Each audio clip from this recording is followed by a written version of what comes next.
Hey team, welcome back to Spec. 2023 was quite a destructive year, but was 2024 any better? Well, none of my cars are clean, but let's talk about it anyway. Come on, let's get into it.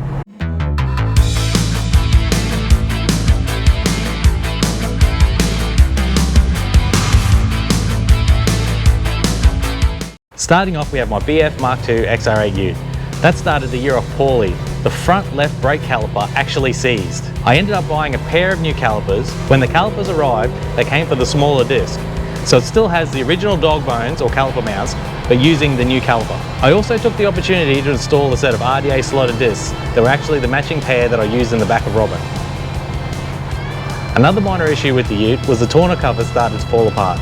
To tidy that up, I bought a new one. Unfortunately, the Ute didn't get much love in 24 because it became the tow Ute for Robin. Talking about Robin, there are a couple of things that went on with her that I didn't mention along the way. The main thing I struggled with through the year was the spluttering issue.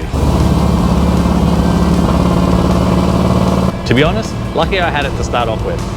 I upgraded the fuel system prior to MkII XR, but the spluttering was still there. So I was running the lift pump for a while prior to each session to make sure the surge tank was full.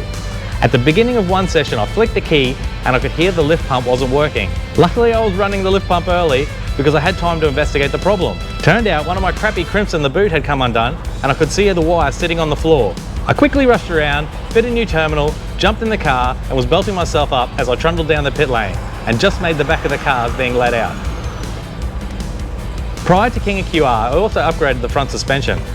At the track, there was a really funny neutral in the steering wheel, and I didn't think much of it because of all the bits and pieces I'd put in it. But in the next round, when I was leaving the pit lane, I had really bad wheel wobble on the right-hand side. Stabilisation in these GoPros work really well, but I felt like the wheel was going to come off. So my plan was to limp around and come back to the pits. But the second I loaded the suspension up, it went away and ran perfectly. For the rest of the round, every time I left the pits, I'd had the vibration, but as soon as you go into turn one, it would go away. Prior to the next round, I spent a bit of time having a look at it, and lucky I did. It turned out that those drop links that come off the steering rack to the tie rods was coming loose. It's quite possible that I didn't tighten it up properly in the first place.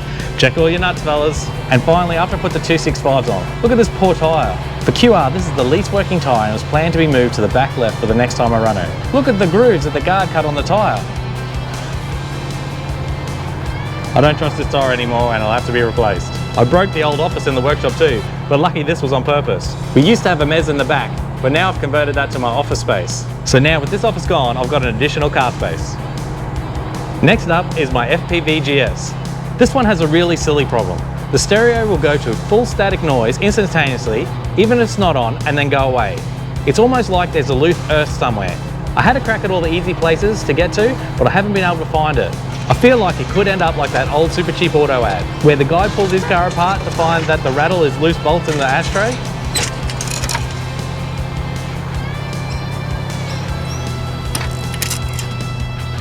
Well, I don't want to replicate that. If anyone has had the same issue, let me know what you found was causing it. And then there's my MkII XR8. She turned 10 last year. The air conditioning will work perfectly at speed, but when you pulled up at a set of lights, it would get hot. So I knew the AC was okay, but there must have been a problem with the fans. Now call me stupid, but I still take her back to Ford to get that service stamp in the book. I told them something was wrong with the fans because the AC stops working when she's stationary. They said to me, okay, we'll look at the AC. I said, it's not the AC, it's the fans. And he said again, okay, we'll look at the AC.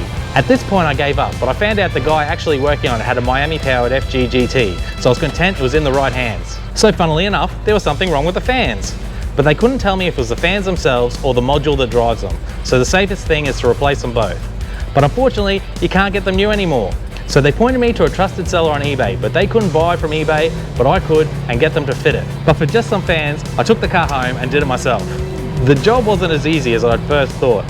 First, I had to remove the top cover, air cleaner, and intake tube so I could get the air box out. And then, to make enough room to wiggle the fans out, I had to remove the radiator top mounts and one of the return hoses. There are no screws holding these fans in, so it just unclipped, then sort of rotated out. But even then, the shroud got caught on one of the mounting tabs at the bottom. As I was wiggling out, it quickly slipped and I smashed myself in the face with the whole thing. Actually bust my lower lip at the same time. 2024 was the year of hitting big milestones as well. I racked up 75,000 kilometers in the XR8, then coincidentally the next day the GS hit 75,000 kilometers. The Mk1 hit 10,000 kilometers, the Ute hit 3 ballerinas, and I did 0 kilometers in the dark horse. Yep, I'm still waiting. And then the i30 hit 15,000 kilometers, and less than a week after taking it to the N festival, somebody hit it. The funny thing, if you can have one, is that it was actually Mr. Thumb's grade 1 school teacher. So they must have seen us come in and been like, I'm gonna get that kid. But it's away getting fixed now. Hopefully we see it back. And then there's one more car I've broken, but I haven't shown you that one yet, so I might have to save that for next time. Don't forget to like and subscribe, and remember, there's more to going fast than going fast. Catch you later.